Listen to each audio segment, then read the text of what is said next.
Hello my dear students, welcome to the M science academy. आज हम बात करेंगे क्लास 10th के केमिस्ट्री के chapter acid base and salt के बारे में। ये चैप्टर बहुत इंपॉर्टेंट है और बहुत ज्यादा रिएक्शंस इस चैप्टर के अंदर है।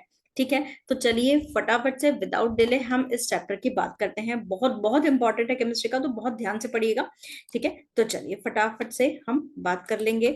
अब यहाँ पर स्टार्टिंग में हम सबसे पहले इंट्रोडक्टरी पार्ट कंप्लीट करेंगे कि एसिड बेस आखिर होते क्या है।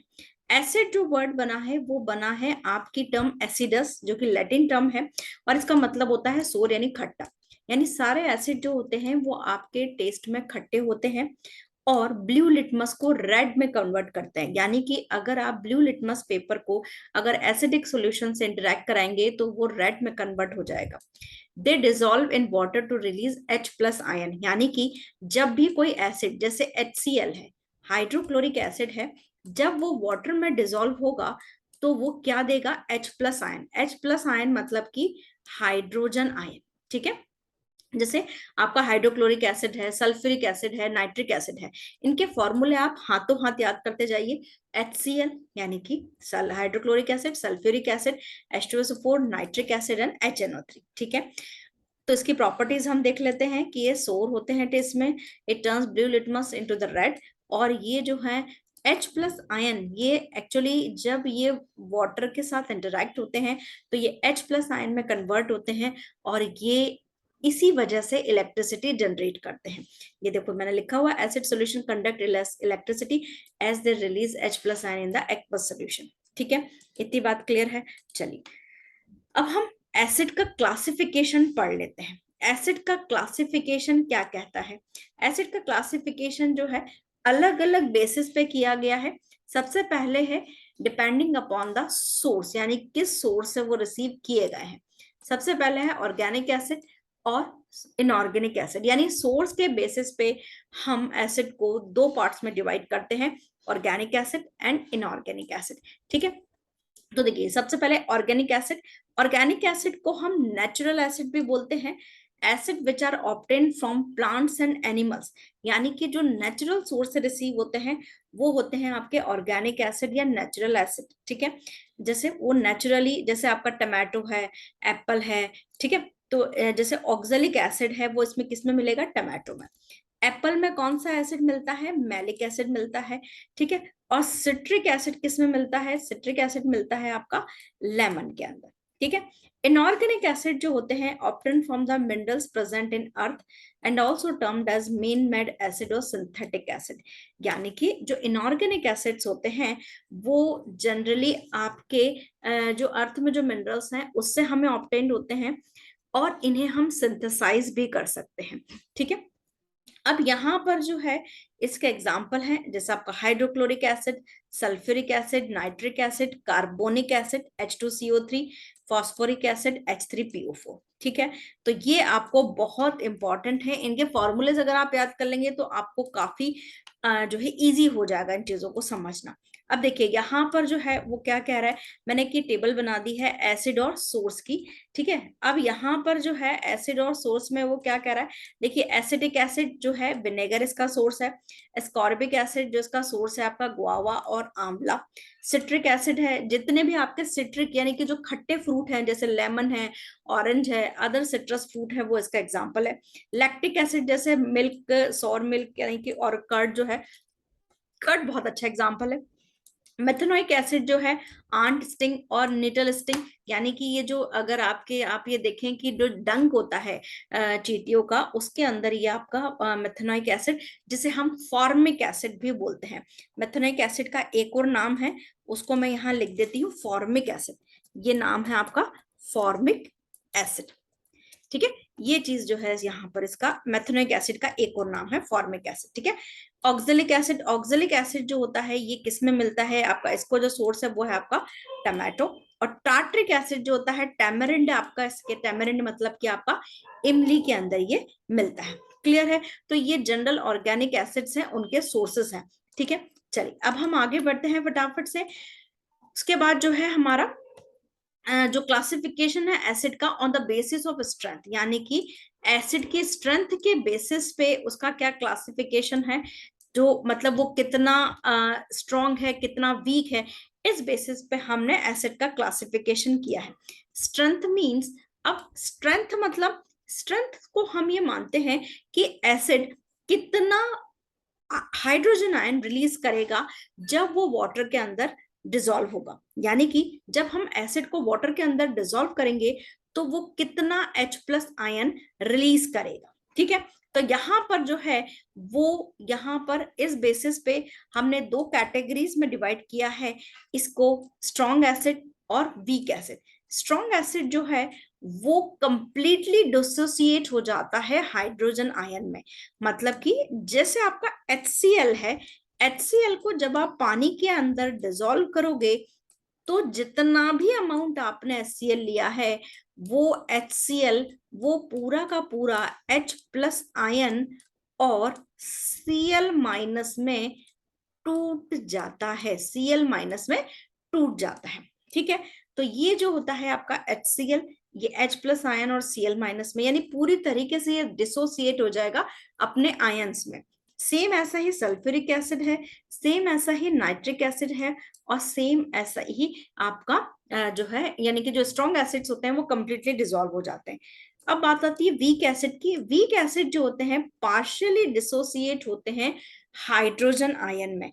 इसका मतलब ये है कि they have equilibrium between dissociate ion and undissociate molecule of acid. इस चीज को समझिए, यहां पर अभी मैं पहले क्लियर करती हूँ पहले सारा।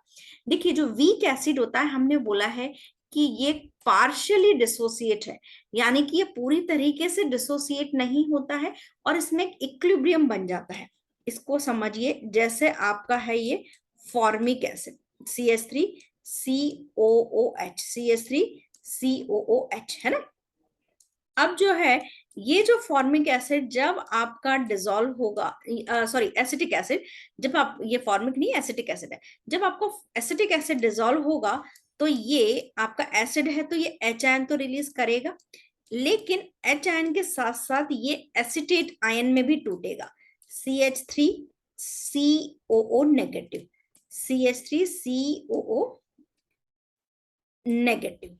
क्लियर है। अब यहां पर क्या होता है कि CH3COOH जो है वो H आयन में टूटता है और एसिटेट आयन में टूटता है, लेकिन सपोज दैट कि अगर आपने एसिटिक एसिड के 10 मॉलिक्यूल्स लिए हैं तो वो 10 के 10 मॉलिक्यूल्स पूरी तरीके से डिसोसिएट नहीं होते हैं। ठीक है, तो यहां पर क्या हो जाता है कि जितना मॉलिक्यूल टूट रहा है उतना ही वापस से ये बनने लग जाता है। तो इसे हम बोलते हैं कि यहाँ पर जो टूटना है और वापस बनना है इसके बीच में इक्विलिब्रियम क्रिएट हो जाता है, यानी डिसोसिएटेड आयंस और अनडिसोसिएटेड मॉलिक्यूल्स के बीच में। क्लियर है।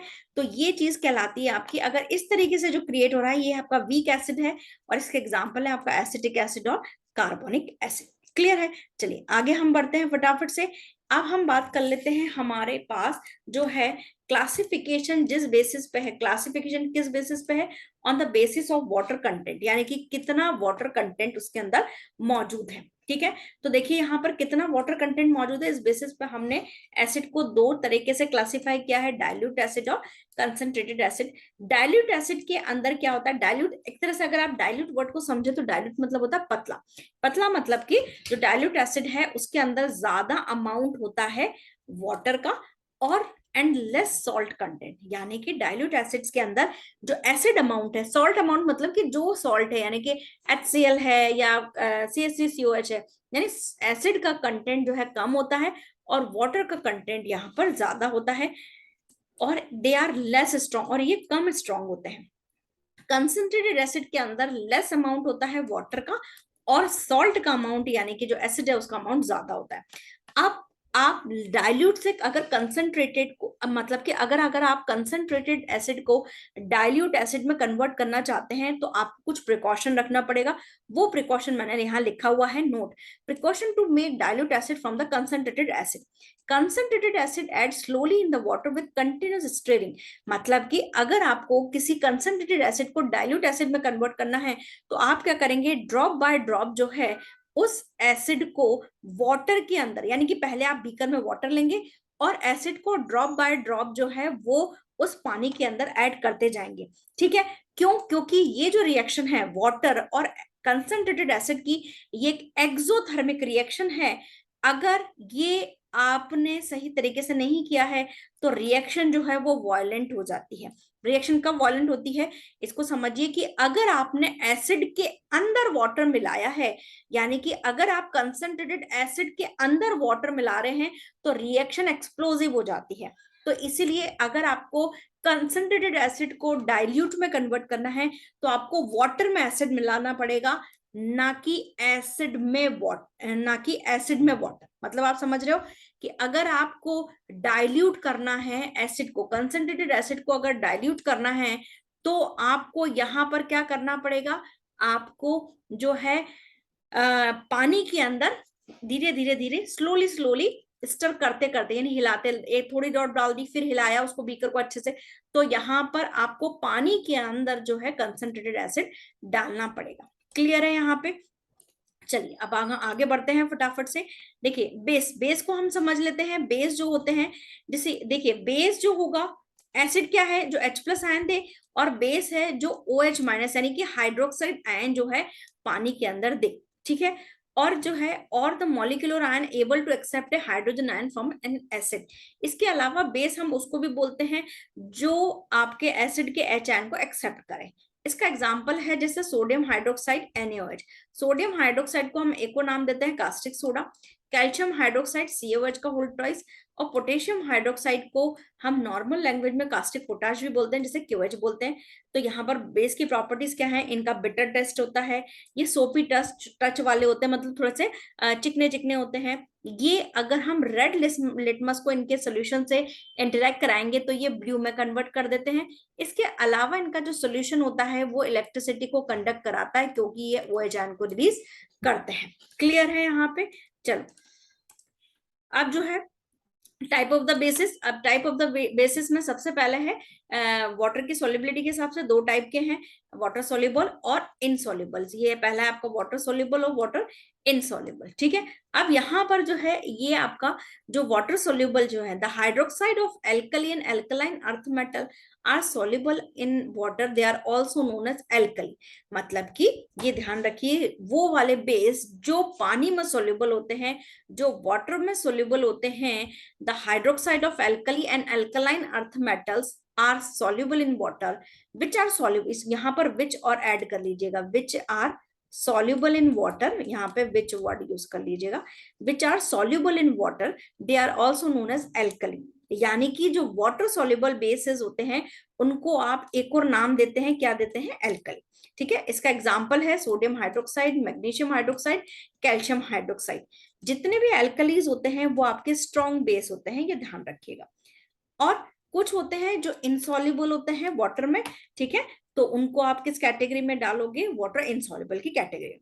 अब हम बात कर लेते हैं बेसिस जो है बेस का classification on the basis of, basis का क्लासिफिकेशन की स्ट्रेंथ के बेसिस पे, स्ट्रॉन्ग बेस और आपका वीक बेस। चलिए हम इसके बारे में बात कर लेते हैं। तो स्ट्रॉन्ग बेस जो होता है, देखिए यहाँ पर स्ट्रॉन्ग बेस जो होता है वो कंप्लीटली डिसोसिएट होते हैं वाटर के अंदर, और वो कंप्लीटली डिसोसिएट होने के बाद हाइड्रोक्साइड आयन देते हैं।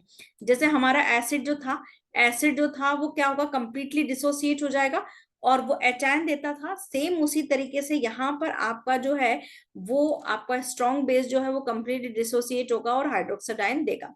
Hydroxide of all reactive metals, यानी कि जो आपके NaOH है, कास्टिक सोडा, और पोटेशियम हाइड्रोक्साइड यानी कास्टिक पोटाश जो है वो आपका स्ट्रॉन्ग बेस के अंदर आता है। अब बात कर लेते हैं हम वीक बेस की। वीक बेस जो होता है ये आपका होता है जो कि कंप्लीटली डिसोसिएट नहीं होते वाटर में। ठीक है, और यहाँ पर देखिए अभी अपन ने जो वीक एसिड की बात करी थी, वीक एसिड भी कंप्लीटली डिसोसिएट नहीं होते हैं और उनके बीच में एक इक्विलिब्रियम क्रिएट हो जाता है डिसोसिएट और अनडिसोसिएट आयन के बीच में। सेम उसी तरीके से यहाँ पर जो है क्रिएट हो जाएगा एक जो है इक्विलिब्रियम। जैसे कैल्शियम हाइड्रोक्साइड है, कैल्शियम हाइड्रोक्साइड का फॉर्मूला जो है वो इस तरीके से है, CaOH का होल ट्वाइस। ठीक है, अब CaOH का होल ट्वाइस क्या होगा? ये क्या किस किस में टूटेगा? Ca+2 और यहाँ पर आपका OH माइनस में टूटेगा। दो मॉलिक्यूल OH माइनस के बनेंगे, है ना। ये यहाँ पर इक्विलिब्रियम इस तरीके से सेट होगा। आपने नहीं लिखा है तो उसको लिख लीजिए, ठीक है। अब क्या होगा, धीरे धीरे ये पूरा का पूरा डिसोसिएट नहीं होगा और ये यहाँ पर एक इक्विलिब्रियम बन जाएगा डिसोसिएट और अनडिसोसिएटेड आयन के बीच में, ठीक है। तो जैसे कैल्शियम हाइड्रोक्साइड वगैरह जो है वो यहाँ पर जो है क्लियर हो गया है, ठीक है। चलिए अब हम बात कर लेते हैं, आगे बढ़ जाते हैं इंडिकेटर्स की। इंडिकेटर्स जो होता है वो आपका समझिए, इंडिकेटर्स क्या होते हैं, जैसा कि नाम सजेस्ट कर रहा है कि ये इंडिकेट कर रहे हैं, कुछ बात बताने की कोशिश कर रहे हैं। तो इंडिकेटर हमें वो सब्सटेंस है जो कि हमें ये इंडिकेट करते हैं कि जो सॉल्यूशन हमारे पास है वो एसिडिक है या बेसिक है। बाय चेंजिंग द कलर, ये कैसे बताते हैं, इनके कलर चेंज के थ्रू ये हमको सिग्निफाई करते हैं कि आपके पास जो सॉल्यूशन है वो एसिड है या बेस है। क्लियर है। चलिए अब हम इंडिकेटर्स के बारे में पढ़ लेंगे। इंडिकेटर्स जो होता है वो देखिए, इंडिकेटर्स के बारे में क्या कहना चाह रहे हैं हम, इंडिकेटर्स जो होते हैं वो नेचुरल भी होते हैं, ठीक है। अभी हम बात करेंगे सिंथेटिक या लैब में मेन मेड भी होते हैं। जो नेचुरल इंडिकेटर्स हैं वो हमें किससे मिलते हैं, नेचुरल सोर्सेज से मिलते हैं। जैसे आपका लिटमस है, टर्मरिक है, रेड कैबेज है, चाइना रोज है, ये सब आपके नेचुरल इंडिकेटर्स हैं, ठीक है। और ये जो होते हैं आपका जो लिटमस है, लिटमस पेपर आपके दो कलर में आते हैं, ब्लू और रेड कलर में, ठीक है। अब यहाँ पर कौन कौन किस तरीके से इंडिकेट करता है वो हम देख लेते हैं फटाफट से, कि हमारा कौन कौन सा कलर किस किस चीज को बताता है। जो टर्मरिक है वो एक नेचुरल इंडिकेटर है। येलो टर्मरिक सब जानते नहीं, हल्दी जो है वो येलो है, ठीक है। और टर्मरिक सोल्यूशन और पेपर, मतलब कि या तो पेपर के अंदर, पेपर के ऊपर हल्दी लपेट दीजिए या टर्मरिक सोल्यूशन बना लीजिए। और अगर आप इसको बेस के साथ ट्रीट करते हैं तो ये रेडिश कलर का हो जाता है। कभी आपने देखा हो ना, हल्दी का दाग लग जाता है आपके कपड़ों पे, तो जब आप मम्मी सोप से उसको रगड़ती है तो वो रेड कलर में हो जाता है, ठीक है। लेकिन it does not change colour with the acid, और लेकिन एसिड के साथ कोई कलर चेंज नहीं होगा। दूसरा हमारा नेचुरल इंडिकेटर है रेड कैबेज। इसका जो रेड कैबेज जो होता है, रेड कैबेज का जो जूस है वो एक नेचुरल इंडिकेटर की तरह काम करता है। और ये रेड या आपको पर्पलिश रेड इसको भी बोल सकते हो आप, पर्पलिश रेड कलर का होता है। और ये क्या करता है, इसका जो जूस है वो reddish, it turns reddish with acid, यानी जब एसिड के साथ ये ट्रीट होगा तो पर्पल से रेड में कन्वर्ट हो जाता है and turn greenish with base, और जो बेस है उसके साथ ये ग्रीन कलर में चेंज हो जाता है। क्लियर है। चलिए जैसे ये आपके एनसीईआरटी की बुक का ही मैंने लिया है यहाँ पे, एनसीईआरटी की बुक क्या कह रही है वो अपन देख लेते हैं। यहाँ पर एनसीईआरटी की बुक कह रही है कि जो लिटमस पेपर है वो आपका पर्पल डाई सोल्यूशन है which is extracted from the एक लाइकेन, इसको आप लिचेन भी बोलते हैं, कई लोग इसको लाइकेन भी बोलते हैं, ठीक है। A plant belonging to the division thallophyta, यानी कि जो लाइकेन है ये थैलोफाइटा ग्रुप का मेंबर है। और ये इससे हमको जो है नेचुरल इंडिकेटर मिलता है, ठीक है।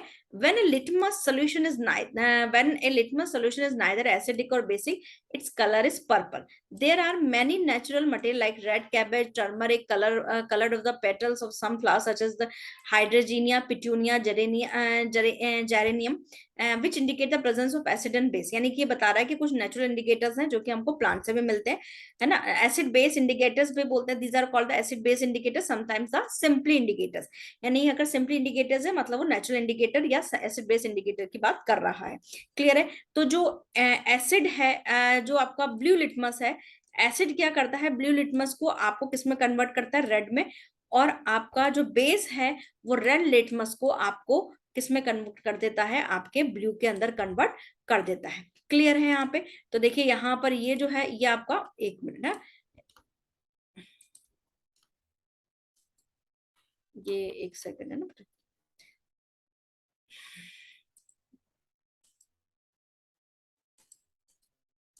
ये जो है ये इसमें ये आ नहीं रहा है, ये एक मिनट, वैसे आना चाहिए था, ये आ नहीं रहा है एक्चुअली, दिखाया गया है इस, ये जो आपका ये मैंने जो जीआईएफ गूगल से ऐड किया था इसमें ये था बेटा कि ये जो रेड लिटमस है, ये जो रेड लिटमस है जब इसमें अंदर जाएगा, ये मैंने बताया हुआ है कि ब्लू सोल्यूशन है तो वो ब्लू के अंदर चेंज हो जाएगा। क्लियर है, इतना है, ठीक है। चलिए वो नहीं वर्क कर रहा है अभी। अब अपन बात कर लेते हैं ऑल्फैक्टरी इंडिकेटर्स के। ऑल्फैक्टरी इंडिकेटर्स मतलब कि ये जो कुछ इंडिकेटर्स होते हैं जो आपके स्मेल से रिलेटेड होते हैं, मतलब कि कहीं ना कहीं ये स्मेल एसोसिएटेड हमको चेंजेस बताते हैं। Indicator which change the smell when mixed with acid और बेस, यानी कि ये जो है ये आपका एसिड और बेस के साथ जो है ये जब रिएक्ट करते हैं तो कहीं ना कहीं इनकी स्मेल में चेंज होती है। ठीक है, इसलिए हम इनको ऑल्फैक्टरी इंडिकेटर्स बोलते हैं। तो जैसे आपका अनियन है, वनीला है। ठीक है, अनियन के बारे में हम पढ़ लेते हैं। अनियन जो है ये किसका आपका पेस्ट है, जूस अनियन और उसका। ठीक है, और loses its smell when added with the base, यानी कि अगर हम अनियन को बेस के साथ ऐड करेंगे तो उसकी जो पर्टिकुलर स्मेल है वो खत्म हो जाएगी। ठीक है, और अगर हम जो है यहाँ पर एसिड के साथ करेंगे तो इसकी स्मेल में कोई चेंज नहीं होगा। वनीला जो होता है, वनीला जो है the smell of vanilla fade out with base, अगर हम बेस के साथ वनीला को ट्रीट करेंगे तो इसकी स्मेल खत्म हो जाएगी, लेकिन smell does not fade out with an acid. लेकिन अगर हम एसिड के साथ ट्रीट करेंगे तो इसके एसिड कोई फेड आउट नहीं होगी। क्लियर है? चलिए, अब यहाँ पर सिंथेटिक इंडिकेटर्स जो होते हैं, सिंथेटिक, अब हम एक और बात कर लेते हैं सिंथेटिक इंडिकेटर्स की। सिंथेटिक इंडिकेटर्स क्या होते हैं उनकी हम बात कर लेते हैं। Indicators which are synthesize in the laboratory, यानी कि जिनको हम लैब के अंदर सिंथेसाइज कर रहे हैं। जैसे आपका फिनॉप्थलीन है, ये आपका जो फिनॉप्थलीन है ये आपका सिंथेटिक इंडिकेटर है। ठीक है, इसके अंदर क्या हो जाता है, इसके अंदर जो है आपका ये कलरलेस लिक्विड है सबसे पहले तो। ठीक है, और ये एसिड के जो है ये आपका एसिड के साथ कलरलेस ही लेता है, लेकिन इसका जो ये जो बेस के साथ रिएक्ट करते हैं तो ये किस में चेंज हो जाता है, पिंक कलर में चेंज हो जाता है। ऐसे जो मिथाइल ऑरेंज है, मिथाइल ऑरेंज जैसा नाम सजेस्ट कर रहा है कि ऑरेंज, यानी कि ये ऑरेंज कलर का है। जब हम इसको एसिड के साथ ट्रीट करते हैं तो ये रेड कलर में चेंज हो जाता है, और जब बेस के साथ चेंज करते हैं तो इंटरेक्ट करते हैं तो येलो कलर में चेंज हो जाता है। क्लियर है? इतनी बात क्लियर है? चलिए, इसको ध्यान रखिएगा, ये बहुत इंपॉर्टेंट चीज है। देखिए यहाँ पर मैंने समराइज भी करने की कोशिश की है आप इसमें, कि ये जो है आपका देखिए, जो आपका रेड लिटमस है, रेड लिटमस ओरिजिनल कलर जो है रेड कलर का, एसिड रेड लिटमस के साथ कोई इंटरेक्ट नहीं होता, लेकिन जब बेस के साथ रिएक्ट करते हैं तो वो ब्लू कलर में चेंज होता है। ब्लू लिटमस किस कलर का होता है, ब्लू कलर का होता है, लेकिन एसिड के साथ वो कलर में चेंज हो जाता है रेड में, लेकिन बेस के साथ कोई चेंज नहीं होता है। टर्मरिक जो है वो ओरिजिनल कलर उसका येलो है, एसिड के साथ कोई चेंज नहीं है, लेकिन बेस के साथ वो ब्राउनिश कलर देती है। रेड कैबेज पर्पल कलर का है, एसिड के साथ रेडिश कलर और बेस के साथ ग्रीन कलर, ग्रीनिश येलो भी बोल सकते हो आप। फिनोप्थलीन कलरलेस है, एसिड के साथ कलरलेस और बेस के साथ पिंक। मिथाइल ऑरेंज वैसे ऑरेंज कलर का है, एसिड के साथ रेड और बेस के साथ येलो। अनियन जो है यहाँ पर कोई कलर नहीं है, अनियन का आप व्हाइट लिख सकते हो चाहे तो, और एसिड के साथ कोई चेंज नहीं है, लेकिन इसके बेस के साथ रिएक्ट करते हो तो इसकी स्मेल वैनिश हो जाती है, नहीं खत्म हो जाती है। वनीला का भी कोई पर्टिकुलर कलर नहीं है, तो यहाँ पर उसमें जब एसिड के साथ रिएक्ट करेंगे तो कोई चेंज नहीं, लेकिन बेस के साथ रिएक्ट करेंगे तो इसकी स्मेल खत्म हो जाती है। क्लियर है? चलिए, अब यहाँ पर एसिड और बेस की जो रिएक्शंस है वो बहुत इंपॉर्टेंट है, और उन पे बहुत क्वेश्चंस बनते हैं, तो बहुत बहुत ध्यान से पढ़िएगा, उनको बिल्कुल अच्छे ध्यान से सुनिएगा। When acid react with the metal it produce the salt and the hydrogen gas. Acid जब मेटल के साथ रिएक्ट करता है तो ये क्या करता है, सॉल्ट प्रोड्यूस करता है और हाइड्रोजन गैस। देखिए, जैसे जिंक और H2SO4 है, ZnSO4 प्लस H2। ठीक है, तो यहाँ पर जिंक और H2SO4 जो है जब रिएक्ट करेगा तो ZnSO4 ये सॉल्ट है, जिंक सल्फेट, इसका नाम है जिंक सल्फेट, और यहाँ पर हाइड्रोजन गैस रिएक्ट निकल रही है। ऐसे ही जब एल्कली या बेस रिएक्ट करता है मेटल के साथ तो ये सॉल्ट प्रोड्यूस करता है हाइड्रोजन गैस, जैसे एल्कली प्लस मेटल, सॉल्ट और हाइड्रोजन रिएक्ट कर रहा है। ठीक है, हाइड्रोजन गैस बन रहा है। ठीक है, तो जैसे NaOH है और जिंक है। ठीक है, तो मेटल के साथ ये Na2ZN2 सोडियम जिंकेट, इसका नाम है सोडियम जिंकेट, और यहाँ पर हाइड्रोजन गैस बाहर निकल रही है। क्लियर है? तो चलिए, यहाँ पर जो है आपकी इस बेसिस पे एक एक्टिविटी भी बताई हुई है आपकी। देखिए यहाँ पर जो है इस एक्टिविटी को अगर अपन देखना चाहें तो देखिए, इस एक्टिविटी को जो हम देखना चाहें तो देखो यहाँ पे ये पूरी एक्टिविटी बताई हुई है कि 5 ml जो है डाइल्यूट सल्फ्यूरिक एसिड लिया है टेस्ट ट्यूब में, और उसमें जिंक ग्रेन्यूल्स डाल दिए हैं। तो आप क्या देखोगे, और इन्हीं चीजों को आप HCl HNO3 और CH3COH के साथ जो है उसको भी दोहराइए। तो देखिए यहाँ पर जो है ये आपका ये बताया हुआ है, इसमें जो है ये देखिए यहाँ पर ये क्या हो रहा है कि देखिए इसको, इसमें आप देखोगे कि HCl और जिंक की रिएक्शन हो रही है।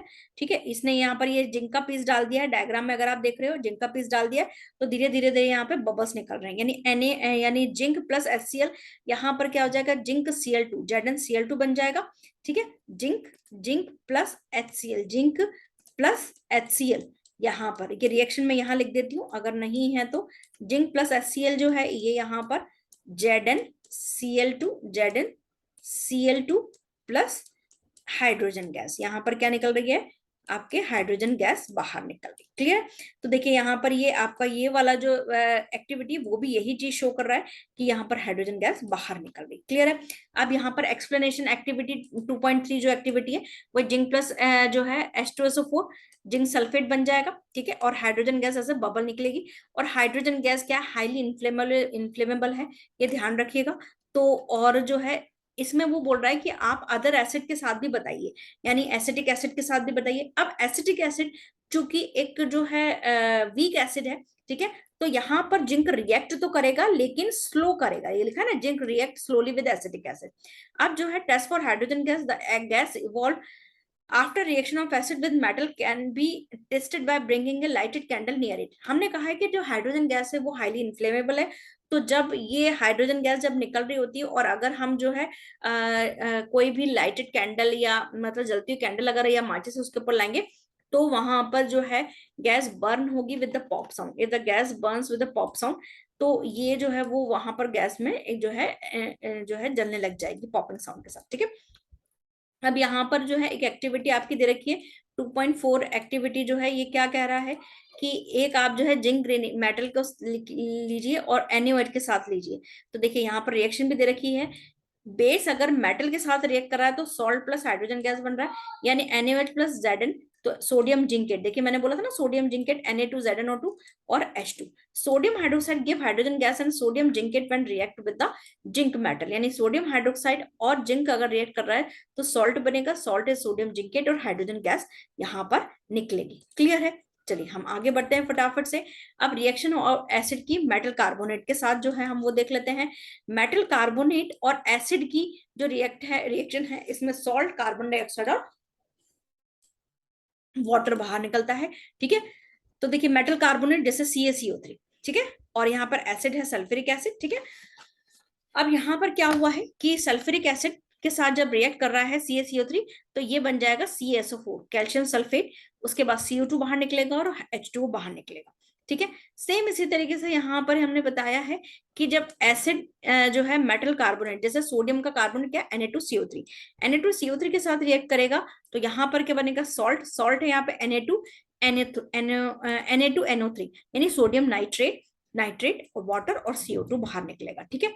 तो CO2 और वाटर तो बाहर निकलेगा और आप जो कंटेंट है आपका जो एसिड और बेस के साथ मिला के आप एक सॉल्ट जो उसको बना दीजिएगा। ठीक है? तो यहाँ पर जो है ये ध्यान रखिए कि जब एसिड और मेटल कार्बोनेट रिएक्ट करता है तो CO2 और वाटर तो बाहर निकलता ही है और सॉल्ट भी बाहर इसके अंदर निकलता है। अब हम बात कर लेते हैं यहाँ पर कि जो है एसिड और मेटल हाइड्रोजन कार्बोनेट जो है वो आपका कैसे रिएक्ट कर रहा है। यहाँ पर वो देखिए सॉल्ट, कार्बन डाइऑक्साइड और वाटर, यानी कि एसिड और मेटल हाइड्रोजन कार्बोनेट के साथ जब रिएक्ट करते हैं तो सॉल्ट, कार्बन डाइऑक्साइड और वाटर बाहर निकलेगा।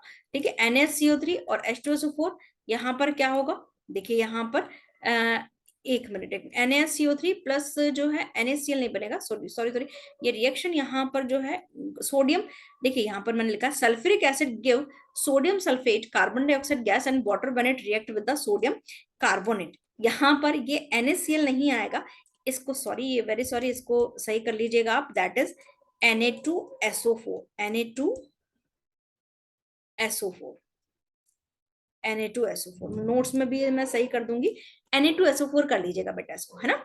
देखिए ये Na और SO4, Na2SO4 होगा और CO2 और H2O बाहर निकलेंगे। क्लियर है? H2O बाहर निकलेगा। क्लियर है? इतनी बात सही कर लीजिएगा। ठीक है? तो सल्फ्यूरिक एसिड और यानी कि कोई भी एसिड है और मेटल का बाइकार्बोनेट है, यानी कि मेटल का हाइड्रोजन कार्बोनेट है, वो रिएक्ट जब करेंगे तो यहाँ पर क्या हो जाएगा, आपका सॉल्ट, कार्बन डाइऑक्साइड और वाटर बाहर निकलेगा। क्लियर है? चलिए अब यहाँ पर जो CO2 बाहर निकल रही है उसका इवोल्यूशनल टेस्ट जो है, जो CO2 बाहर निकल रही है वो जो है उसको कैसे आप डिटेक्ट करोगे। जो कार्बन डाइऑक्साइड है वो आपके लाइम वाटर को, जो आपका लाइम वाटर है उसको मिल्की कर देता है जब उसमें से हम CO2 गैस पास करते हैं। This shows that the gas is the carbon dioxide, यानी कि जब उसमें मिल्की मिल्की हो जाता है तो वो उसके अंदर जो है वो मतलब कि वो जो आपका लाइम वाटर है उसको मिल्की अपीयरेंस दे देता है।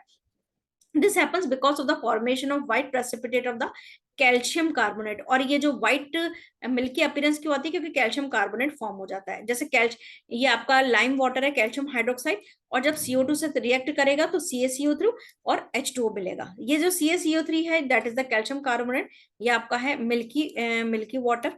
ठीक है, इसको आप इसकी वजह से ही मिल्की अपीयरेंस आती है।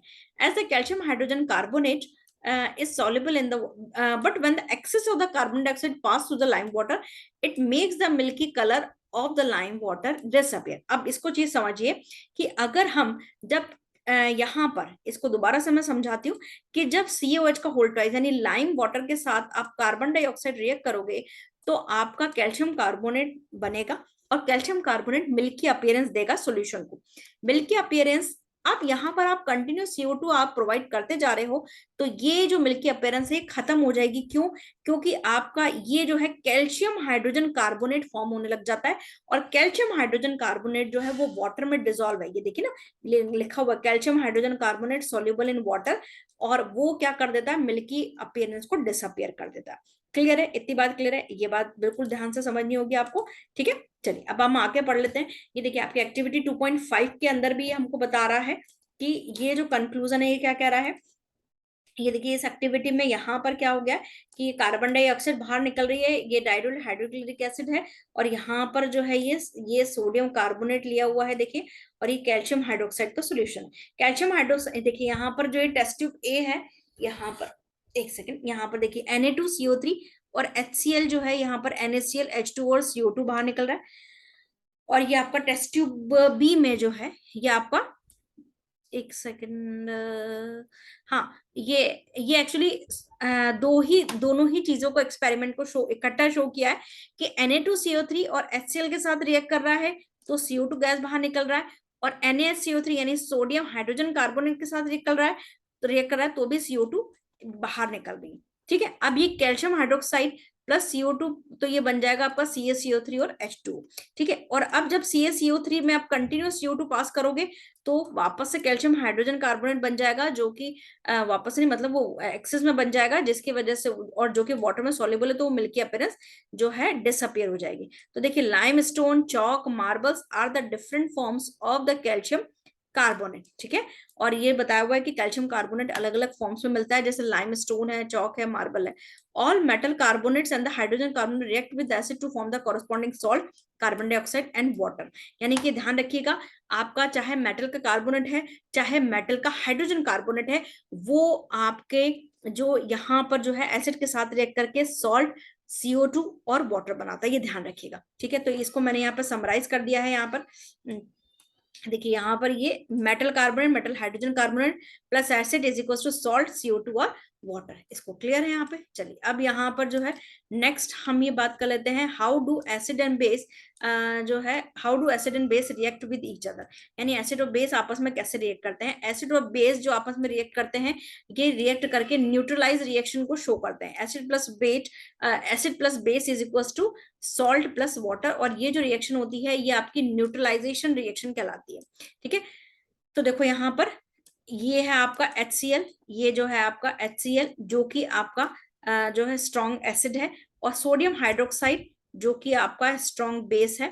ठीक है, तो यहाँ पर ये दोनों रिएक्ट करके ये आपका सॉल्ट यानी NaCl और ये आपका वाटर बनाएंगे, यानी कि ये एसिड और बेस एक दूसरे को न्यूट्रलाइज कर देते हैं। तो यहाँ पर जो है ये फाइनली ये रिएक्शन कहलाती है आपकी न्यूट्रलाइजेशन रिएक्शन कहलाती है। क्लियर है? तो देखिए यहाँ पर जो है ये चीज अपन देख लेते हैं इसके अंदर कि ये क्या कहना चाह रहा है। चलिए यहाँ पर जो है हमारे पास एक्टिविटी 2.6 है। एक्टिविटी 2.6 में क्या बोला है कि 2 ml डाइल्यूट NaOH को मिलाइए आप टेस्ट ट्यूब में, और उसमें फिनोक्सिलिन सोल्यूशन डालिए, तो क्या कलर उसमें चेंजेस होंगे क्या।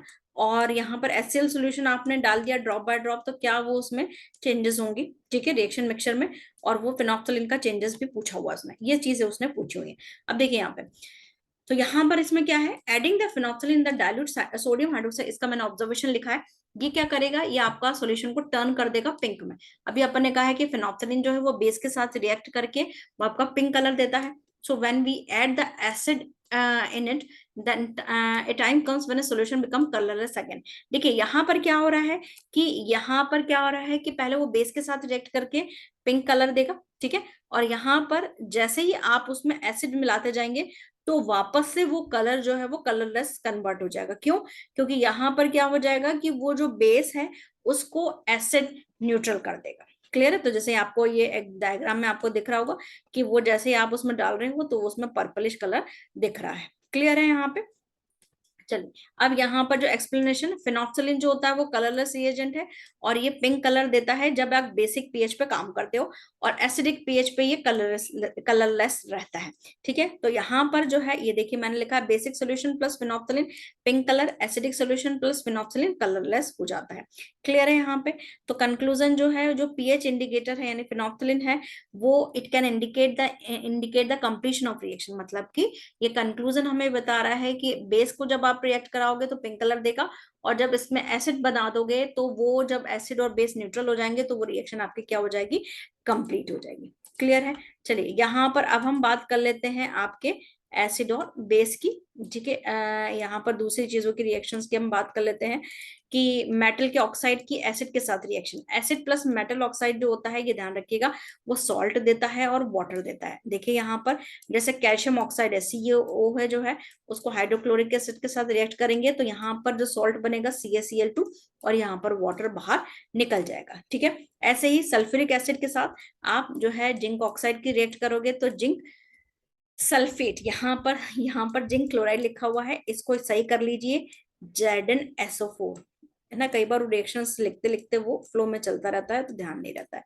ठीक है, वो क्योंकि एसिड HCl ही ध्यान रहता है तो वो सब HCl के हिसाब से बनता जाता है, तो उसको सही करके आप ZnSO4 ऐड कर लीजिएगा और यहाँ पर वाटर फॉर्म हो जाता है। क्लियर है? चलिए, अब हम जो है यहाँ पर बात कर लेते हैं कि ये यहाँ पर एक एक्टिविटी आपकी 2.7 उसने ऐड करी है कि जैसे कॉपर है, कॉपर ऑक्साइड को बीकर के साथ आप बीकर में डाइल्यूट हाइड्रोक्लोरिक एसिड को आप ऐड करोगे तो उसमें क्या होगा? देखो यहाँ पर जो है इसमें लिखा हुआ है, you will notice that the colour of the solution become blue green and the copper oxide dissolve. ठीक है, तो यानी कि जो कॉपर ऑक्साइड है वो धीरे धीरे डिसॉल्व होने लगेगा और वो ब्लू ग्रीन बन जाएगा। The blue green colour of the solution is due to the formation of copper chloride. ठीक है, तो देखो यहाँ पर वो क्या कह रहा है, देखो उसके अंदर कि ये जो है कॉपर ऑक्साइड और जो HCl है उसको जब हम रिएक्ट करेंगे तो कॉपर क्लोराइड CuCl2 बनेगा और यहाँ पर वाटर के साथ रिएक्ट वाटर बनेगा। जो कॉपर क्लोराइड है वो आपका कैसे कलर का होगा? वो आपका होगा ग्रीन कलर का, वो आपका होगा ग्रीन कलर का। क्लियर है यहाँ पर? तो ये यहाँ पर जो है the colour of the solution turns green, ये कैसा हो जाता है? Green colour. जो कॉपर ऑक्साइड है ब्लैक कलर का, देखिए अगर आप डायग्राम में देखें तो वो कॉपर ऑक्साइड है वो आपका जो है वो आपका कैसा दिख रहा है? आपका वो ब्लैक कलर का है, लेकिन जब वो हाइड्रोक्लोरिक एसिड के साथ रिएक्ट करता है तो कॉपर क्लोराइड बनाता है, और ये जो कॉपर क्लोराइड है ये आपका ग्रीनिश कलर का हो जाएगा, इसमें ब्राउन कलर है, और एक्चुअली वो पहले ब्राउन कलर का होगा, ब्राउन कलर का होगा, लेकिन वो धीरे धीरे उसका पूरा सोल्यूशन कैसे कलर का हो जाएगा? ग्रीन कलर का हो जाएगा। क्लियर है यहाँ पे? चले, अब यहाँ पर हम बात कर लेते हैं नेक्स्ट, इसकी नेक्स्ट रिएक्शंस क्या कह रही है हमारी। देखिए नेक्स्ट रिएक्शंस हमारी ये कह रही है कि यहाँ पर जो है रिएक्शन जो है reaction of base with metal oxide, यानी बेसिस की मेटल ऑक्साइड के साथ रिएक्शन क्या हो रही है? वही बेस और आपका जो है नॉन मेटल ऑक्साइड के साथ, जो है नॉन मेटल ऑक्साइड जो है बेस की रिएक्शन नॉन मेटल के ऑक्साइड के साथ तो है, तो भी यहाँ पर ये सॉल्ट और वाटर बनाएगा। ठीक है, तो base plus non metal oxide जो है वो सॉल्ट प्लस वाटर बनाता है। ठीक है, non metal oxide are acidic in nature. अब ये ध्यान रखिएगा, जो नॉन मेटल है, नॉन मेटल के जो ऑक्साइड है वो एसिडिक होते हैं नेचर में, और जब कार्बन डाइऑक्साइड डिसॉल्व होता और इसमें जब रिएक्ट होता है ना तो ये क्या हो जाता है कि ये आपका जो जैसे एग्जांपल है कार्बन डाइऑक्साइड, कार्बन डाइऑक्साइड भी एक आपका नॉन मेटल का ऑक्साइड है, क्योंकि कार्बन नॉन मेटल है और ये ऑक्साइड हो गया CO2।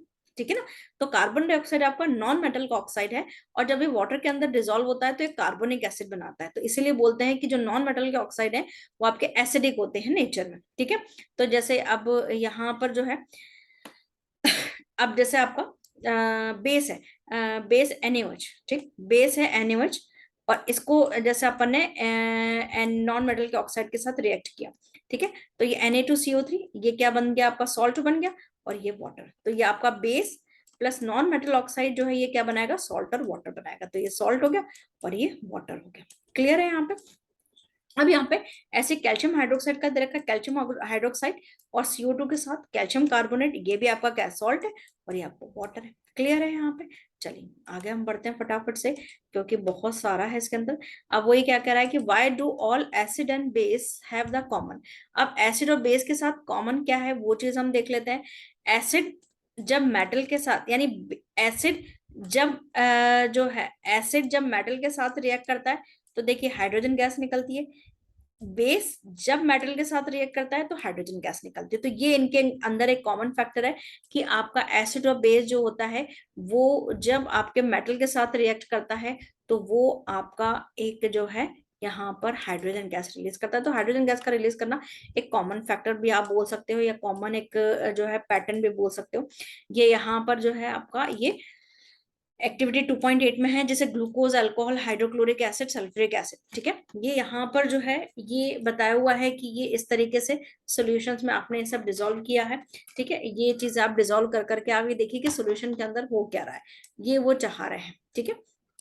अब देखिए यहाँ पर ये जो चीज है हमारे पास, ये जो चीज है ये क्या कह रहा है कि ये हमने यहाँ पर जो है एसिड के साथ डाइल्यूस एसिड है और यहाँ पर दो नेल फिट कर दी है और यहाँ पर आपने बल्ब लगा दिया है, ठीक है। तो आप यहाँ देखेंगे कि यहाँ पर क्या होता है कि जो बल्ब है, bulb start glowing in the case of acid is shown in the figure, but glucose and alcohol solution do not conduct electricity. यानी कि अगर आपने एसिड डाला है तो बल्ब ग्लो करेगा, लेकिन अल्कोहल और आपके ग्लूकोज के केस में बल्ब ग्लो नहीं करेगा। Glowing of the bulb indicate that there is a flow of the electric current through the solution. और अगर बल्ब ग्लो करता है, बल्ब जलता है, तो इसका मतलब ये है कि यहाँ पर जो है आयंस का फ्लो हो रहा है और इसी वजह से इलेक्ट्रिसिटी फ्लो हो रही है। The electric current is carried through the solution bye ions.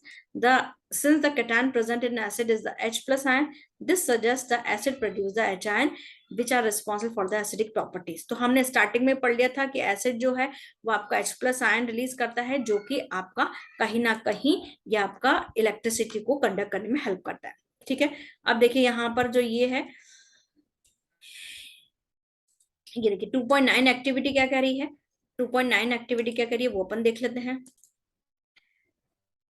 देखिए अब हमारा ये एक्टिविटी 2.9 जो कह रही है वो हम बात कर लेते हैं। ये कह रहा है कि 1 ग्राम सॉलिड NaCl जो है वो आप क्लीन ड्राई टेस्ट ट्यूब में रखिए और उसके बाद जो है सम कंसिडर सल्फ्यूरिक एसिड आप उसके अंदर डालिए। What do you observe is the gas coming out of the delivery tube and the test tube gas evolve successfully with the dry and wet litmus. यानी कि आप जो है दोनों ही केस में, यानी कि लिटमस पेपर को मतलब सूखा litmus paper, dry litmus paper और wet litmus, blue litmus paper के साथ इसको आप जो है एक्सपेरिमेंट को परफॉर्म करिए। तो देखिए यहाँ पर क्या हो जाता है वो हम देख लेते हैं कि जो आपका सल्फ्यूरिक एसिड है, ठीक है, ये आपका जो है NaCl और H2SO4 के साथ जो रिएक्शन हो रही है वो बन रहा है Na2SO4 प्लस HCl, ठीक है। यहाँ पर क्या हो रहा है, NaCl प्लस H2SO4 के साथ जो रिएक्शन हो रही है इसमें Na2SO4 प्लस HCl बन रहा है, और HCl जो होता है वो आपका किस में टूट जाता है, H प्लस आयन और Cl माइनस आयन में टूट जाता है। अब यहाँ पर H प्लस आयन जो होगा वो वाटर के साथ रिएक्ट करके हाइड्रोनियम आयन H3O प्लस कर दीजिएगा, यहाँ पर एक प्लस चार्ज लगा दीजिएगा, H3O plus ion and Cl minus ion, यानी कि हाइड्रोनियम आयन बना लेता है, ठीक है। अब मैं इसके आगे पढ़ना में जो है इसमें जो मैंने लिखा हुआ उसको मैं आपको बताती हूँ। Dry hydrochloric acid gas produce, यानी कि आपका HCl गैस प्रोड्यूस होगी। A litmus paper work on the H plus and OH minus since there is a no water in the HCl gas. अब ये देखिए जो HCl गैस है, जो HCl गैस है, मैं बोल रही हूँ गैस है, वो जब ड्राई लिटमस पेपर पे रिएक्ट करेगी तो HCl जो है डिसोसिएट नहीं हो पाएगा आयन में। क्यों? क्योंकि मैंने आपको कहा है कि HCl डिसोसिएट होता है, लेकिन HCl डिसोसिएट होता है उसके एक्वस सॉल्यूशन में, यानी वाटर सॉल्यूशन के अंदर, ठीक है। तो लेकिन यहाँ पर लिटमस पेपर ड्राई है, तो यहाँ पर ये जो HCl गैस है, ड्राई HCl गैस जो है, यानी जो HCl गैस है वो ड्राई लिटमस पेपर पे कोई कलर नहीं देगी और ये टर्न नहीं करेगी ब्लू को रेड में, ठीक है। It means H ion produced in the HCl in the presence of water released H plus ion combined with water molecule and formed hydronium ion. If we use moist blue litmus paper then HCl gas will turn the blue litmus paper into red. अब देखो, अब आपने क्या करा है कि dry litmus paper की जगह आपने वेट लिटमस पेपर लिया है, वेट ब्लू लिटमस पेपर लिया है।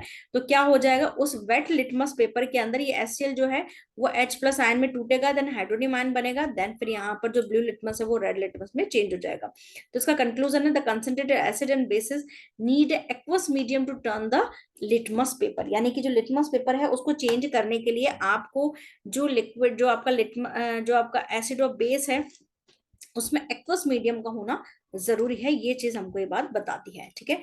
अब यहाँ पर जो है ये रिएक्शन आपकी क्या कह रही है, ये रिएक्शन आपकी कह रही है यहाँ पर, when the base is dissolve in water, अगर आप बेस को डिसॉल्व करोगे तो भी यहाँ पर जो है ये हाइड्रोक्साइड आयन जनरेट करेगा। देखिए, तो जो बेस है वो वाटर के अंदर सॉल्युबल्स होते हैं, उन्हें अपन क्या बोलते हैं, एल्कलीज। ये अपन स्टार्टिंग में पढ़ लिया है, ठीक है, ये आपके डू यू नो में लिखा हुआ है।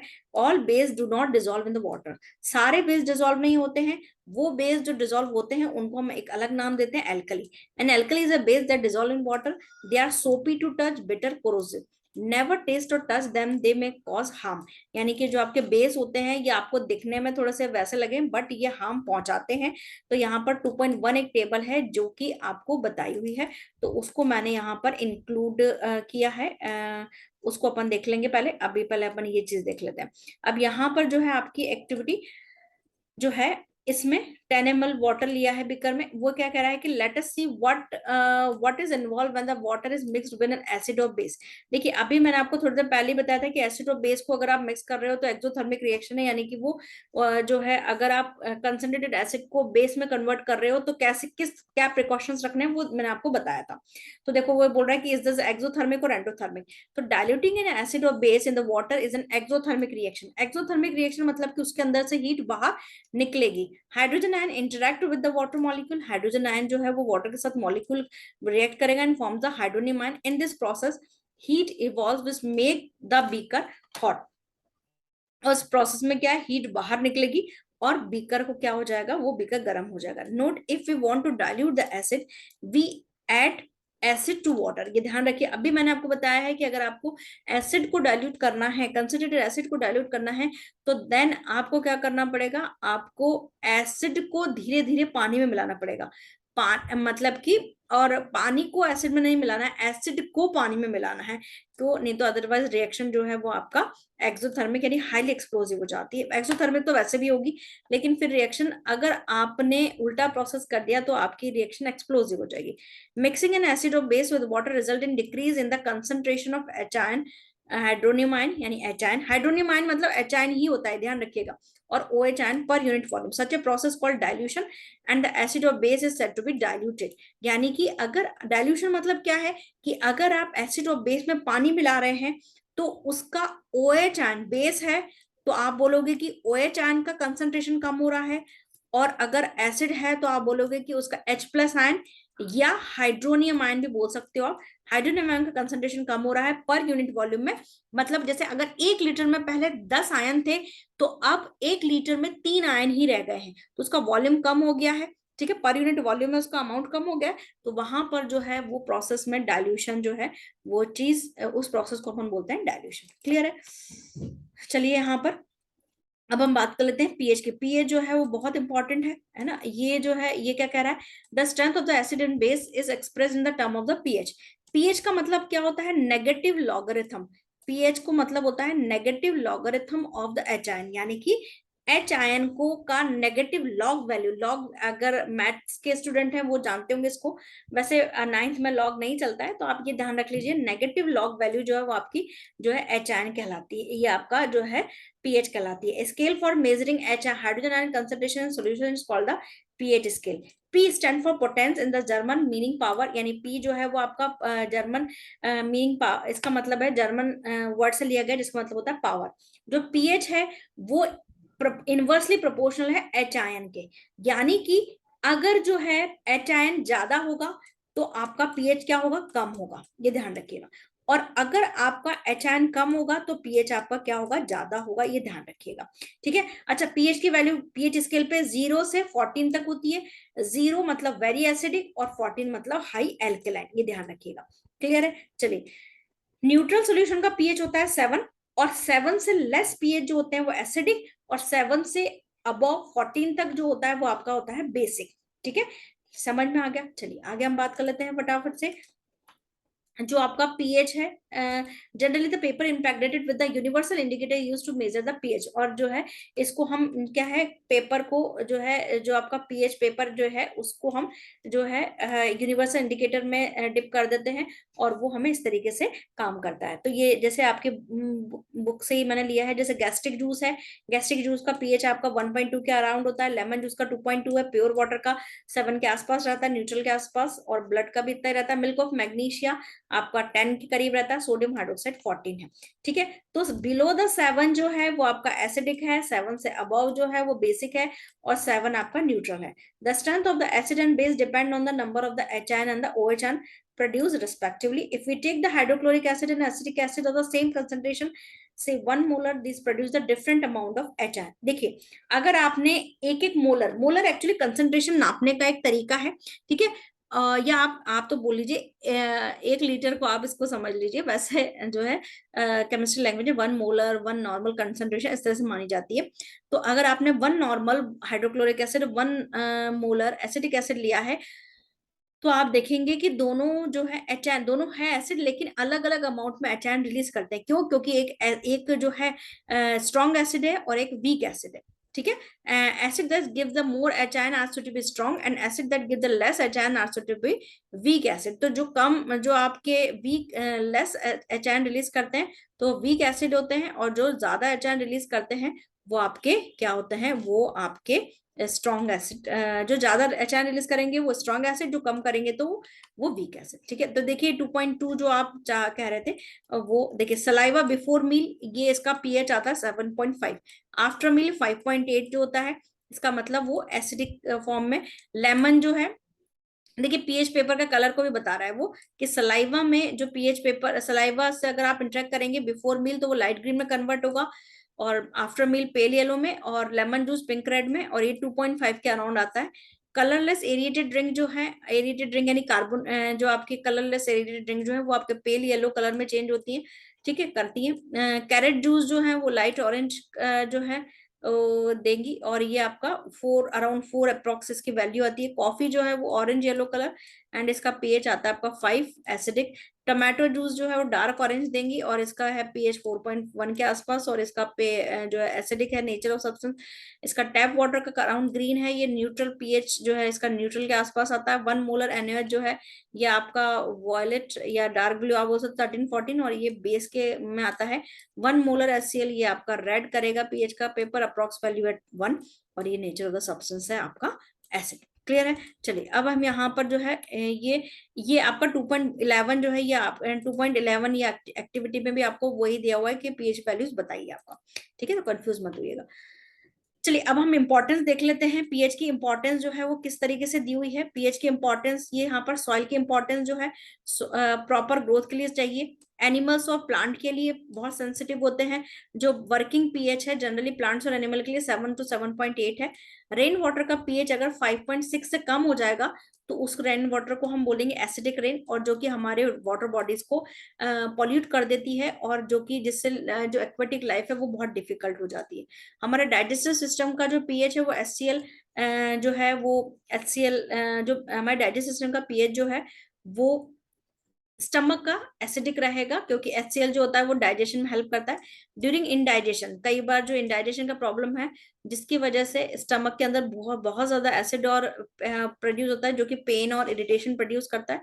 टू गेट रिलीव एंटा एसिड, यानी कि जब आपको, तो फिर अगर आपको उससे रिलीफ, टेम्परेरी रिलीफ चाहिए, तो मिल्क ऑफ मैग्नीशिया का एक ऐसा सोल्यूशन आता है, बॉटल आती है, तो वो उसको डॉक्टर बोलता है कि आप टाइमली इसको आप इनटेक कर लीजिएगा।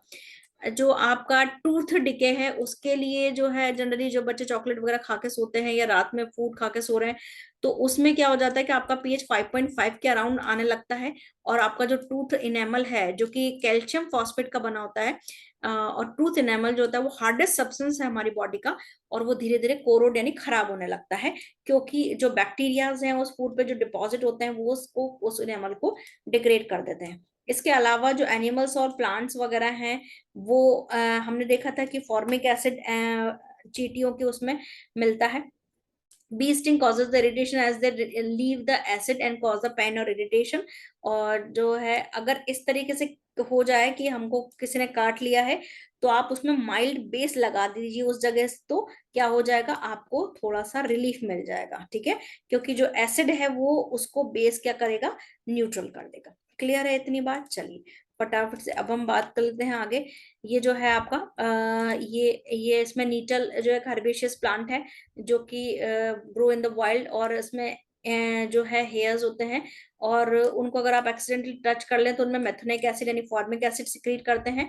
The traditional remedies rubbing the area of the leaf in the dock plant which often grows beside the needle in the wild. ठीक है, और जो है can you guess the nature of the dock plant, so next time you know to look, ये पूरा ये बताया हुआ है इसने। ठीक है, अब देखिए यहाँ पर कुछ नेचुरल सोर्स, जैसे ये विनेगर है, इसका एसिटिक एसिड, ऑरेंज है, सिट्रिक एसिड, टैमरिंड, ये हमने शुरू में ही पढ़ ली थी list. Tartaric acid tomato, oxalic acid milk के अंदर, कर्ड के अंदर लैक्टिक एसिड, लेमन के अंदर सिट्रिक एसिड, आंट स्टिक के अंदर मेथोनिक एसिड, निटल स्टिंग के अंदर मेथोनिक एसिड। क्लियर है? चलिए अब जो है हम फटाफट से कॉमन सॉल्ट जो है वो आपका किससे मिलता है? देखिए कॉमन सॉल्ट यानी NaCl, NaCl से क्या क्या केमिकल मिलते हैं? NaOH, ब्लीचिंग पाउडर, NaSCO3, और आपका वॉशिंग NaSCO3 यानी बेकिंग सोडा, और washing soda Na2CO3, 10H2O, plaster of Paris CaSO4 ½ H2। ठीक है, तो आपका जो सोडियम क्लोराइड है वो आपका किस किस से मिलेगा? आपका सोडियम हाइड्रोक्साइड और HCl के कॉम्बिनेशन से हमें NaOH मिलता है, ये ध्यान रखिएगा। ठीक है, अब ये ध्यान रखिएगा, the deposit of the large crystal of NaCl other brown due to the impurities are called rock salt. यानी NaCl के अंदर जो आपकी इम्प्योरिटीज जो रहती हैं, वो जो ब्राउन, उसको ब्राउन क्रिस्टल जो बनाता है वो रॉक साल्ट कहलाता है। यानी सॉल्ट जिसके अंदर इम्प्योरिटीज हैं और वो ब्राउनिश कलर का होता है जो सॉल्ट, वो आपका कहलाता है रॉक सॉल्ट। ठीक है, और ये जो है it is found by the slow evaporation of the sea water, और धीरे धीरे स्लो एवोपरेशन से ये बनता जाता है। क्लियर है? चलिए सोडियम हाइड्रोक्साइड को आप कैसे बनाओगे? सोडियम हाइड्रोक्साइड जो है वो कैसे प्रोड्यूस होता है? By the electrolysis in the aqueous solution of NaCl। NaCl का जो सॉल्यूशन है उसको आप ब्राइन सॉल्यूशन भी कहते हैं, ये इंपॉर्टेंट चीज है, ध्यान रखिएगा। The process called the chlor alkali process because of the product form is that is chlor for chlorine and alkali for sodium hydroxide. देखिए यहाँ पर क्या बताना चाह रही हूँ मैं, कि यहाँ पर जो है सोडियम हाइड्रोक्साइड NaCl, और NaCl का जो एक्वस सॉल्यूशन है उसको जब आप इलेक्ट्रोलाइसिस करेंगे, उसको आप क्या करेंगे? इलेक्ट्रोलाइसिस करेंगे। ये इलेक्ट्रोलाइसिस बहुत इंपॉर्टेंट है। तो यहाँ पर NaOH, H2 और Cl2 मिलेगा। ये ध्यान रखिएगा, कौन सी गैस कहाँ मिलेगी, एनोड पे कैथोड पे, ये ध्यान रखना है।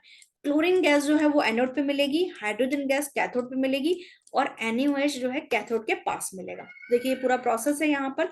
ये जो होता है ये ब्राइन यानी कि आपका जो सोल्यूशन है NaCl सॉल्यूशन, उसको आप डालेंगे यहाँ पे, और एनोड कैथोड का ये पूरा सिस्टम आप इसमें जो है सेटअप करेंगे। देन यहाँ पर क्या हो जाएगा, ये जो क्लोरीन गैस है ये आपका क्लोरीन गैस आपका एनोड पे चली जाएगी, और आपका ये जो है हाइड्रोजन गैस जो होती है वो आपका कैथोड पे मिल जाएगी। देखिए ये कैथोड पे मिल रही है हाइड्रोजन गैस, और सोडियम हाइड्रोक्साइड आपका कैथोड के आसपास मिल जाएगा। ये सेटअप आपको ध्यान होना चाहिए, इंपॉर्टेंट है ये। अब उसके बाद ब्लीचिंग पाउडर। ब्लीचिंग पाउडर जो होता है, देखिए ब्लीचिंग पाउडर का फॉर्मूला है ये आपका CaOCl2। ठीक है, it is represented by CaCl2। ठीक है, और ये क्लोरीन गैस से बनाया जाता है। It is produce by the action of the chlorine on the dry slagged lime. Slagged lime के साथ रिएक्शन करके ये आपका ड्राई स्लैग्ड लाइम के साथ रिएक्शन करके ये बनाया जाता है। ठीक है, और इसको हम किस लिए यूज करते हैं? Bleaching of the cotton linen in the textile industries, flax मतलब कि जो कपड़े हैं उनकी ब्लीचिंग वगैरह करने में, यानी उन दाग धब्बे हटाने में। इसके अलावा वुड पल्प पेपर इंडस्ट्री में आप जो है उसमें जो पेपर पे कोई स्टेन है वो हटाने में, और क्लोथ इंडस्ट्री लॉन्ड्री वगैरह में इसको यूज किया जाता है। एक्चुअली क्या होता है कि ये ऑक्सीडाइजिंग एजेंट है, और इससे Cl2 और O2 यानी क्लोरीन गैस और ऑक्सीजन गैस बाहर निकलती है, जो कि ब्लीचिंग का काम यानी स्टेन को रिमूव करने का काम करता है। इसके अलावा यहाँ पर ये जो है ये आपको ड्रिंकिंग वाटर के डिसइंफेक्शन में भी काम में आता है। ठीक है, यानी कि उसको भी क्लियर करने में काम में आता है। चलिए अब है यहाँ पर बेकिंग सोडा। बेकिंग सोडा जो होता है उसका फॉर्मूला है NaCO3, और ये आपके टेस्टी क्रिस्पी पकौड़ास वगैरह बनाने के अंदर जो है यूज करते हैं। इसको हम क्या करते हैं? It is produce in the large scale by treating the cold concentrated sodium solution of sodium chloride ammonia with ammonia and CO2। तो देखिए यहाँ पर NaCl H2O CO2 और NH3, यहाँ पर ये इसके साथ रिएक्ट करता है और ये आपका अमोनियम क्लोराइड और आपका NaCO3 यहाँ पर मिल जाता है, NH4Cl, अमोनियम क्लोराइड और NaCO3। ठीक है, तो ये आपका यानी कि ये आपका बेकिंग सोडा मिल गया। अब उसके बाद जो है ये माइल्ड नॉन कोरोसिव बेस है, यानी कि ये तो बहुत ज्यादा स्ट्रॉन्ग बेस नहीं है। और जब इसको हीट करते हैं, on heating it decompose to give the sodium carbonate. देखिए वैसे NaCO3 है, लेकिन जब हम इसको गर्म करते हैं तो ये क्या देता है, Na2CO3, H2 और CO2 देता है। क्लियर है? ठीक है, अब यहाँ पर जो है यहाँ पर हम बात कर लेते हैं फटाफट से। ये आपका ये देखिए इसके यूजेस के बारे में। इसके यूजेस जो है वो यूजेस क्या क्या है यहाँ पर। यूजेस जो है ये एंटी एसिड की तरह काम करता है, यानी पेट की एसिडिटी को खत्म करता है। इसके अलावा ये बेकिंग पाउडर, देखिए बेकिंग सोडा और बेकिंग पाउडर जो है वो थोड़ा सा स्लाइट डिफरेंस है। तो it is use to make the baking powder. Baking powder क्या होता है, सोडियम हाइड्रोजन कार्बोनेट और इसमें टार्टरिक एसिड आप मिला देते हैं, या थोड़ा सा कोई भी एडिबल एसिड आप मिला दें, यानी कि जो खाने योग्य एसिड है वो मिला दें। तो सोडियम हाइड्रोजन कार्बोनेट और एडिबल एसिड अगर आप मिला दोगे तो ये यहाँ पर जो है बेकिंग पाउडर बना लेंगे। यानी केवल आप सोडियम हाइड्रोजन कार्बोनेट लेते हैं तो वो आपका बेकिंग सोडा है, और sodium hydrogen carbonate plus acid अगर आप मिलाओगे तो वो आपका क्या बन जाएगा, बेकिंग पाउडर। और जनरली बेकिंग पाउडर जो है वो आपके केक्स ब्रेड्स में यूज करते हैं। और जब इसको गर्म करते हैं तो ये आपका क्या हो जाता है, वो ये आपका CO2 निकालता है। और CO2 क्या करते हैं, आपके ब्रेड आपके केक को स्पॉन्जी बनाता है। और इसके अलावा फायर एक्सटिंग्विशर यानी आग को बुझाने में भी ये काम में आता है। ठीक है, अब उसके बाद जो है आपका वॉशिंग सोडा है ना, उसके बाद जो है आपका ये आपका वॉशिंग सोडा। यहाँ पर जो है वॉशिंग सोडा जो है इसका फॉर्मूला है आपका Na2CO3 10H2O। यहाँ पर जो है जब Na2CO3 10H2O जो है यहाँ पर ये देखिए यहाँ पर Na2CO3 आप बनाते कैसे, सोडियम हाइड्रोजन कार्बोनेट को जब आप गर्म करोगे तो यहाँ पर देखो क्या NaCO3, इसको गर्म करोगे तो ये Na2CO3 और ये CO2 बाहर निकल जाएगी। ठीक है, अब उसके बाद जो होता है इसमें आपका देखो पूरा फॉर्मूला क्या है, Na2CO3 10H2। ठीक है, तो लेकिन आप जब गर्म करते हो तो पूरा ही वाटर बाहर निकल जाता है। तो आप फिर इसकी वाटर के साथ रिएक्ट कराओगे, इसको रिक्रिस्टलाइजेशन बोलते हैं। इस प्रोसेस को आप क्या बोलते हो, रिक्रिस्टलाइजेशन प्रोसेस। और यहाँ पर फिर 10 मॉलिक्यूल्स वाटर के इसको ऐड कराए जाते हैं, तो देन ये रिक्रिस्टलाइजेशन होता है। ठीक है, अब यहाँ पर जो है ये आपके पेपर इंडस्ट्री वगैरह के अंदर हेल्प करते हैं। इसके अलावा बोरेक्स पाउडर वगैरह बनाने के लिए, इसके अलावा वाटर की परमानेंट हार्डनेस को रिमूव करने के लिए। एक्चुअली हार्डनेस क्या होता है, अगर आपने देखोगे कहीं कहीं आपने सुना हो कि पानी बहुत जमता है यहाँ का, क्योंकि उसके अंदर बहुत सारे सॉल्ट होते हैं, वो डिपॉजिट हो जाते हैं। तो उस तरीके के वाटर को, उसको हम बोलते हैं हार्ड वाटर। तो उस हार्ड हार्ड वाटर को यानी कि उसकी हार्डनेस को रिमूव करने के लिए उसको हम, वहां के पानी को हम इस तरीके से ट्रीटमेंट देते हैं। क्लियर है? चलिए, अब यहाँ पर जो है वॉट यानी जो हमने 10H2O लिया है, ये आपका है crystallisation of water, water crystallisation. तो देखिए यहाँ पर क्या है, water molecule which form a part of the structure of crystal is known as the water of crystallisation. यानी कि जो वाटर क्रिस्टलाइज्ड है, यानी कि वो उस सॉल्ट के बीच बीच में जो मॉलिक्यूल्स है, इंटरमॉलिक्यूलर स्पेस है, उनमें वो वाटर मॉलिक्यूल अरेंज्ड है। ठीक है, the salt which contain the water of crystallisation are called the hydrated salt. यानी कि जिनके अंदर वाटर मॉलिक्यूल प्रेजेंट होता है तो वो हाइड्रेटेड सॉल्ट कहलाता है। ठीक है, जैसे CuSO4 5H2O, Na2CO3 10H2। और किसी के अंदर कोई फिक्स नहीं है, यानी कि आप जो है हर आयन के, हर सॉल्ट के अंदर पर्टिकुलर मॉलिक्यूल्स ऑफ वाटर ही रहते हैं। ठीक है, आप यहाँ पर CuSO4 7H2O नहीं लिख सकते, यानी CuSO4 मतलब फिक्स, एक पर्टिकुलर अमाउंट ही फिक्स रहता है। ठीक है, तो CuSO4 5H2O, Na2CO3 10H2O, CSO4 5H2O, FeSO4 7H2O। ठीक है, तो वही कह रहा है, देखिए इस क्रिस्टलाइज्ड वाटर से कितना फर्क पड़ जाएगा। देखिए कॉपर सल्फेट जो है वो आपको CuSO4 5H2O ब्लू है कलर में, लेकिन जब आप इसको गर्म करेंगे तो ये पूरा क्रिस्टलाइज्ड वाटर इसका लॉस कर देगा, तो ये क्या हो जाएगा, एनहाइड्रस। ठीक है, और ये कैसा हो जाएगा, व्हाइट कलर का, यानी जो ब्लू कलर का था वो व्हाइट कलर का हो गया है। ठीक है, और अगर आप उसमें वापस से वाटर ऐड कर देंगे तो वापस से ब्लू कलर का बन जाएगा। देखिए CuSO4 5H2O और CuSO4 प्लस 5H2O। ठीक है, और इसमें आप धीरे धीरे पानी ऐड करेंगे तो ये वापस से कैसा ब्लू कलर का ऐड बन जाएगा। ठीक है, तो देखिए वाटर ऑफ क्रिस्टलाइजेशन से कलर में भी फर्क आता है। अब हम बात कर लेते हैं प्लास्टर ऑफ पेरिस की। प्लास्टर ऑफ पेरिस जो होता है वो आप कैसे बनाते हो, जिप्सम को हीट करके बनाते हो। On heating it losses the water molecules and become the calcium sulphate hemihydrate CaSO4 half H2। तो देखिए यहाँ पर क्या है, ये जिप्सम का फॉर्मूला CaSO4 2H2O। ठीक है, अब इसको थोड़ा सा गर्म करेंगे, स्लाइट गर्म करेंगे तो CaSO4 हाफ H2O है, जिसको हम बोलते हैं प्लास्टर ऑफ पेरिस यानी पीओपी। पीओपी भी बोल सकते हैं आप इसको। ये व्हाइट पाउडर है, जब इसको गर्म करते हैं, सॉरी जब इसको वाटर के साथ मिक्स करते हैं तो वापस से किस में कन्वर्ट होता है, जिप्सम में। CaSO4 प्लस हाफ H2O और वापस से 1.5 H2O, तो ये CaSO4 2H2O, ये जिप्सम वापस से जिप्सम बन जाएगा। ये जो पीओपी है वापस से जिप्सम बन जाएगा। अब इसके अंदर जो है ये आपका यूजेस हॉस्पिटल्स वगैरह के अंदर प्लास्टर बांधने में, किसी की बोन वगैरह टूटी आपने देखा हो बिल्कुल, और फायर प्रूफिंग मटेरियल बनाने में, इसके अलावा टॉयज और डेकोरेटिव आइटम्स बनाने के अंदर इसको हम यूज करते हैं। क्लियर है, तो यहाँ पर ये हमारा लेक्चर खत्म होता है। बहुत इंपॉर्टेंट चैप्टर है, इसको आप बहुत ध्यान से पढ़िएगा। कोई भी डाउट है कमेंट सेक्शन में पूछेगा, अदरवाइज आपको लाइक शेयर एंड सब्सक्राइब तो करना ही है। ठीक है, तो ये चीज ध्यान रखिएगा, और बहुत इंपॉर्टेंट है ये चैप्टर। चलिए हम मिलते हैं हम नेक्स्ट वीडियो में। Till then bye bye, thank you.